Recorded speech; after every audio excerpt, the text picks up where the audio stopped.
Hello बच्चों, कैसे हैं आप सब। उम्मीद करती हूँ आप सब अच्छे होंगे। मैं आपकी हिंदी की अध्यापिका अंजना। तो आज के अध्याय में हम पढ़ेंगे लिंग के बारे में। अध्याय नंबर 5। चलिए शुरू करते हैं। सबसे पहले हम पढ़ेंगे लिंग की परिभाषा।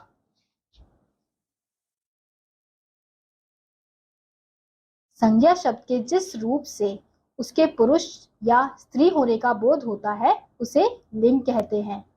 यानी कि संज्ञा के जिस शब्द से हमें पता चलता है कि कोई वो स्त्री है या पुरुष, उन शब्दों को क्या कहते हैं?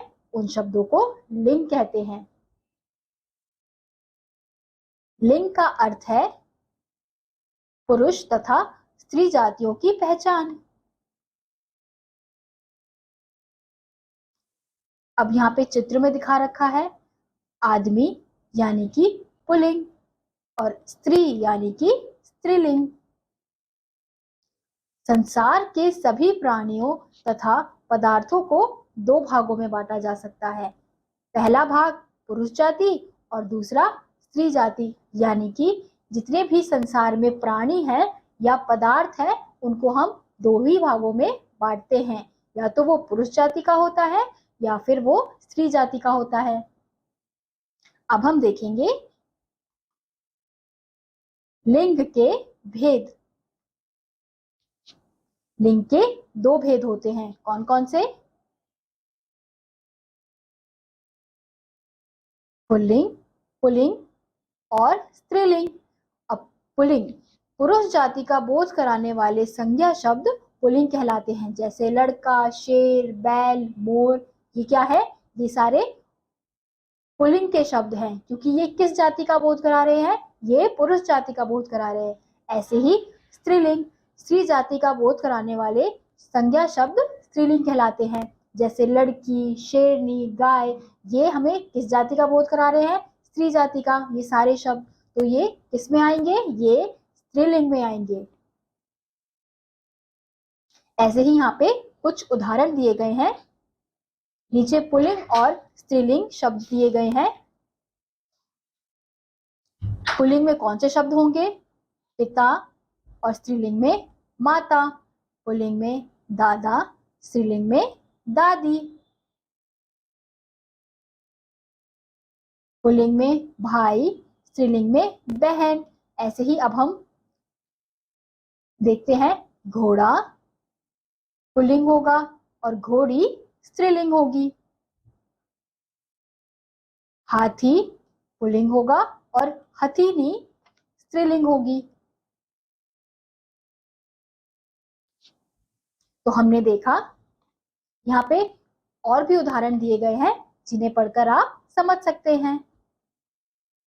तो हमने देखा लिंग स्त्री जाति और पुरुष जाति का बोध कराता है। लिंग के दो भेद होते हैं। कौन कौन से? पुल्लिंग और स्त्रीलिंग। स्त्री जाति का बोध कराने वाले शब्द स्त्रीलिंग कहलाते हैं और पुरुष जाति का बोध कराने वाले शब्द पुल्लिंग कहलाते हैं। तो इसी के साथ आज का ये अध्याय यहीं समाप्त होता है। उम्मीद करती हूँ आपको ये अध्याय समझ आया होगा। मैं आपसे मिलूंगी अगली वीडियो में। तब तक के लिए नमस्कार।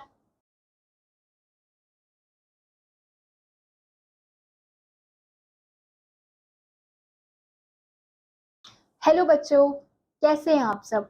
उम्मीद करती हूँ आप सब अच्छे होंगे। मैं आपकी हिंदी की अध्यापिका अंजना। तो आज की कक्षा में हम पढ़ेंगे वचन के बारे में। अध्याय नंबर 6। तो सबसे पहले हम देखेंगे वचन की परिभाषा।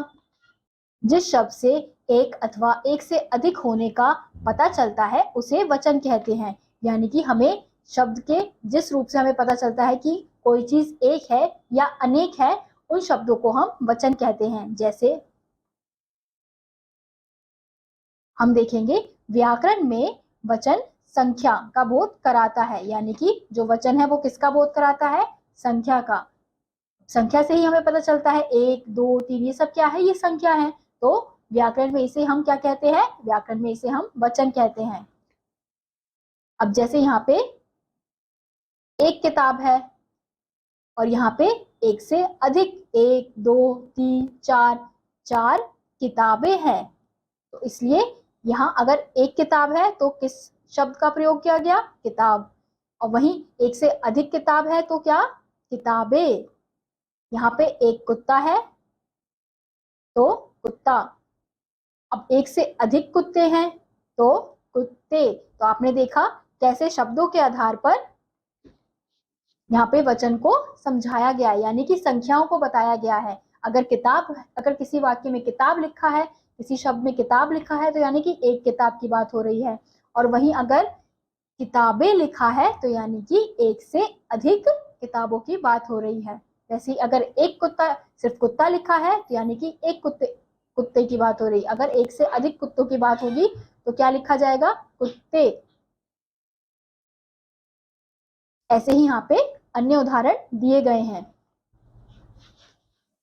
चित्रों में किताब, कुत्ता, बिल्ली, लड़का शब्द चित्रों में किताब, कुत्ता, बिल्ली, लड़का शब्द उनके एक होने का बोध करा रहे हैं, जबकि किताबें, कुत्ते, बिल्लियां, लड़के शब्द उनके एक से अधिक होने का बोध करा रहे हैं। अब हम देखेंगे वचन के भेद। वचन के दो भेद हैं। कौन कौन से? पहला एक वचन, दूसरा बहुवचन।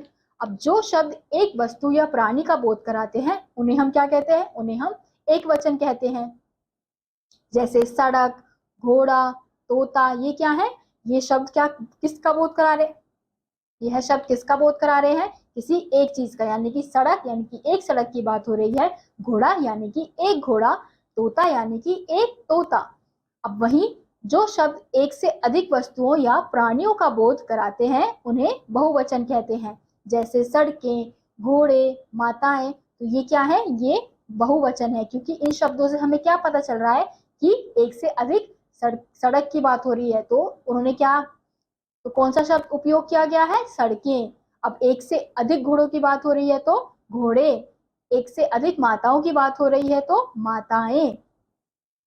इसी प्रकार से यहाँ पे कुछ अन्य उदाहरण दिए गए हैं। यहाँ कुछ शब्दों के एक वचन तथा बहुवचन दिए गए हैं। जैसे झूला, झूला का बहुवचन क्या होगा? झूले, यानी कि एक से अधिक झूलों की बात हो रही है।